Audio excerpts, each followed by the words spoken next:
Look, I think the Jacobs family obviously gets too much crap because of the notion they don't spend money, which is nonsense because they spend to the cap. There's a hard cap in the National Hockey League. I don't want to hear it. It's nonsense. So I don't have a problem with the Jacobs as owners.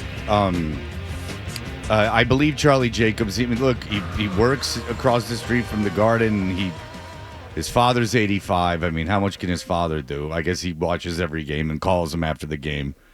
But there was one thing that I thought was interesting, because I'll give you my interpretation of it, because oftentimes, especially with Wallach, if I leave it up to his interpretation, we're going around in circles and the point's lost.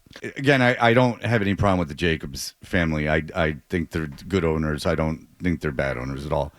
Charlie Jacobs says this. He's talking about the beginning of this season. I feel it was little bit disorganized. There was a lack of structure. You see teams come through. They have a system. They have perhaps a fallback play, a breakout play, something. And when I watched the Boston Bruins start the season, it was just chaos. There was no organization. I had a difficult time understanding that, given Monty's record, Jim Montgomery. I don't know how to answer that other than to say something just changed. And at that point, you've shot for the groceries poorly. You've made the meal at this point.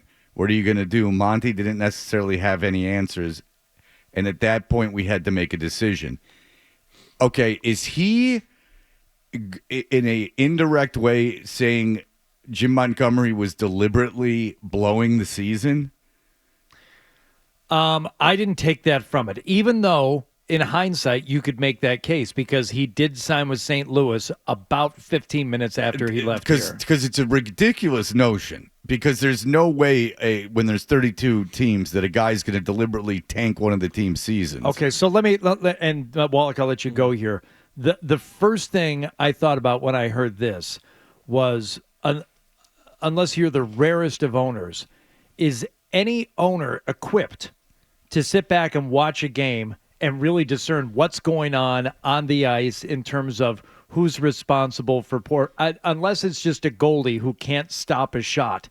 Yeah, are owners really in the best position to sit back and say, what's going on strategically on the ice and who's to blame for it? My assumption is that he's talking to Neely and Sweeney, and this is what they're telling him. I mean, obviously he has access to the guys that do know what's going on. Okay. Well, this doesn't change my opinion. No, I agree with you. I mean, it's just an odd thing to say.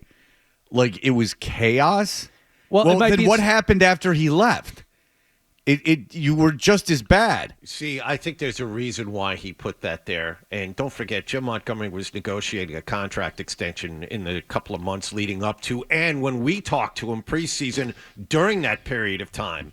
So I think the insinuation was, he was being an a-hole about negotiations. He's still a little butthurt over that. He's still a little angry at Montgomery for kind of pressing him to the wall for extra money. See, he went after me for more money, and look how poor our team played out of the gate. Okay, well, that's fine, but Jim Montgomery's team that he coaches now, which you could make an argument was worse than yours when he became coach, is in the playoffs. It's clear the guy is good at what he does. That's why it just drives me crazy that they fired him, and that it was this thing that everyone just seems, not you guys necessarily, but just everyone that knows more than me about the team just says, like, it needed to happen. It needed to happen. I don't know why you needed to fire Cassidy and then you needed to fire Montgomery because Sweeney and Cam weren't going to fire themselves. Well, that might be the point. But the thing is this, and this is what we've been talking about, and to our credit, we've been keeping track of this all season, is that we said at the beginning, St. Louis did not have a good record when they fired their coach for a reason, and they hired Jim Montgomery for a reason. They weren't playing well. They're not a star-laden team. That's just a fact. So if I look at the Western Conference, there's your first old coach has got 110 points, and then Jim Montgomery's got 96 points, and you've got 76 points. He's got 20 more points than you. Yeah, Vegas has the second best record in the West. So it's just ridiculous. And we've been talking about this all season. About once a week, we've revisited what's going on in St. Louis. Now, look, I really like Jim Montgomery as a guy. So that I can't say that that's not any influence on what I'm saying. But I like Cassidy, too. I like Jim Montgomery more. But I liked Cassidy as well. The reason Cassidy, they said, was moved is because he couldn't get along with the players. Fine. You bring Jim Montgomery in, who everyone loves, and you get rid of him. There's what sounds like it's funny because Charlie Jacobs sounds like it was chaos. There was no organization. Well, what sounds like no organization? You got rid of a guy for being too strict, and then you got rid of a guy who's a player's coach. You have no organization. You're just throwing out coaches. And Hardy, what you said is the only way I can interpret it is that he goes on to say, Neely and Sweeney, he takes it personally when people say bad things about them, and they've had a long run of success, and I agree they have. He's never firing them. He doesn't want to fire them. So you go through two really good coaches. It's a bad thing. Mm-hmm. Bad teams cycle through coaches. And by the way, and even worse teams get rid of good coaches. Well, that makes it look worse. And also, by the way, guys, Cassidy in Montgomery had success with you. You fired Cassidy when he was having success. You fired Montgomery when the year before he had overachieved. And then 10 games or whatever it was into the season, you're 12 games into the season, you're getting rid of the guy. Bad teams do that. And it's no mystery. And the only reason I could think that they're thriving in other places, like winning a cup, like taking a team worse than yours and putting them in the playoffs, where they had to go on a hell of a run. I mean, St. Louis went nuts at the end of the season. They remember when they won like 9 of 10? They needed every one of those points. They only got in by 2 points. They needed every one of those points they got. And I just don't get what the plan here is. And I got to be honest, if I was a coach, as much as I would love coaching the Bruins, Original Six, great fan base, there is a little bit of talent, I guess established front office. But what I would be very concerned about is, all right, and I would talk about it in the negotiation. It would be absolutely something I'd address in the negotiation before I took the job. The last two guys you fired before they fired Sacco, but the last two guys that you fired are good coaches and have had great success where they've gone. So you're firing good coaches. You're not firing. So if I come in here, what can I do that guarantees that I don't get fired? Because you just seem to fire guys no matter how good a coach they are. And if the team would have improved when they've improved for what, like 5 games? Like if they would have gone and then you would have gone, all right, Montgomery belonged in St. Louis and it's just a better fit. But it didn't work like that. I think they were 7-2 after Sacco took over. Yeah. And then they went right in the tank. And by the way, I looked it up. St. Louis was 19-4-2 to finish. Yeah, so pretty good. 19, and they won 13 in a row, I think. By the way, if you would have kept Montgomery and got 19-4-2 at the end of the season, I know you had injuries. If 19-4-2 at the end of the season, you probably wouldn't have made the playoffs. And that includes a 3-game losing streak at the end of the season. Just keep that in mind. And that's to get the last playoff spot by 2 points.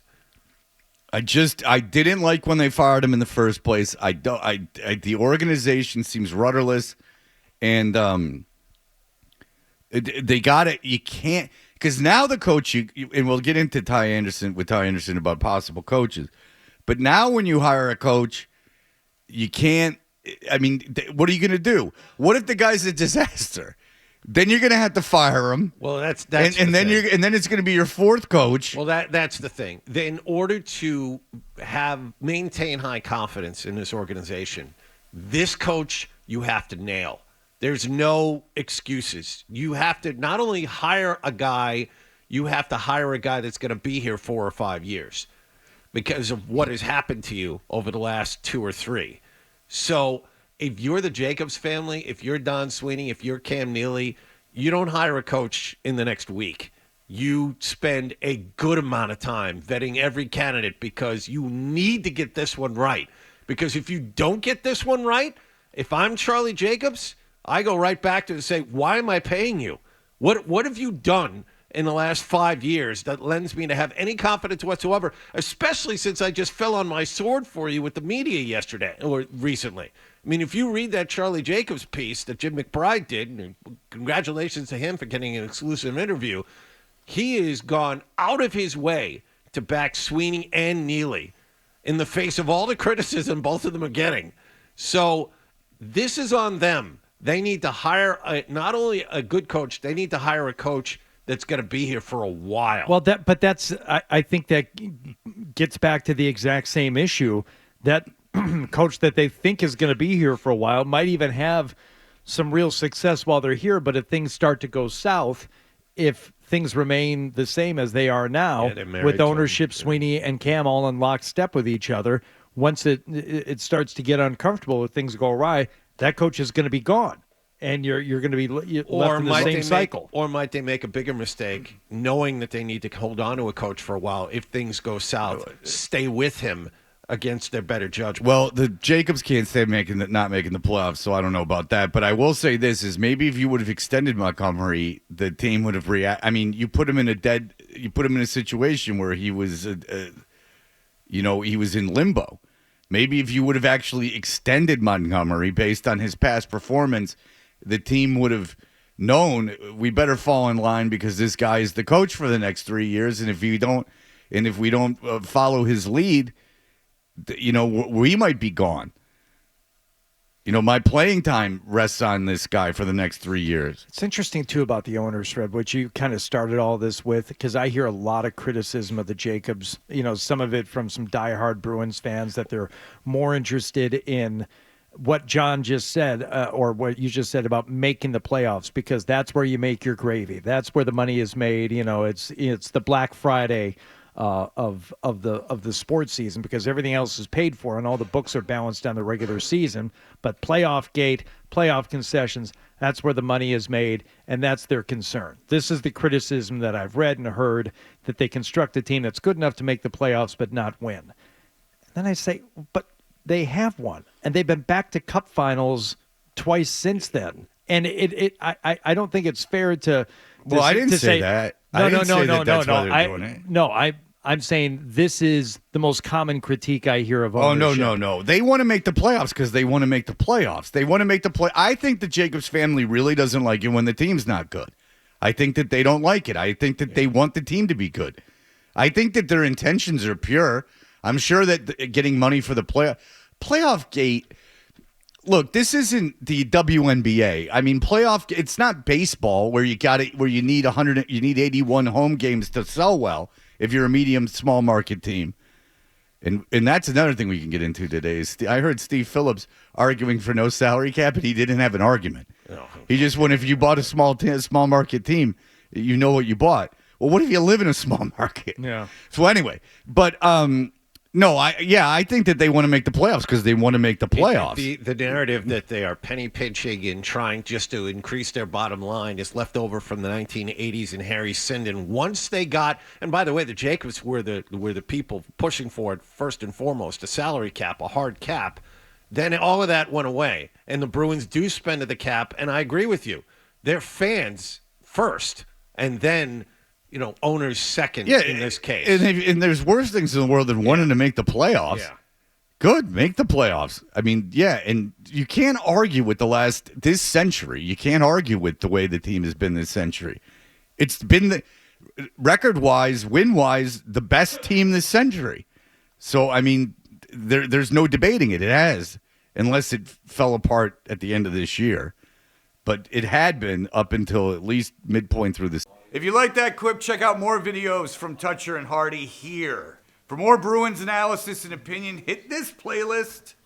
And for all the latest from the Sports Hub, download the app at 985thesportshub.com.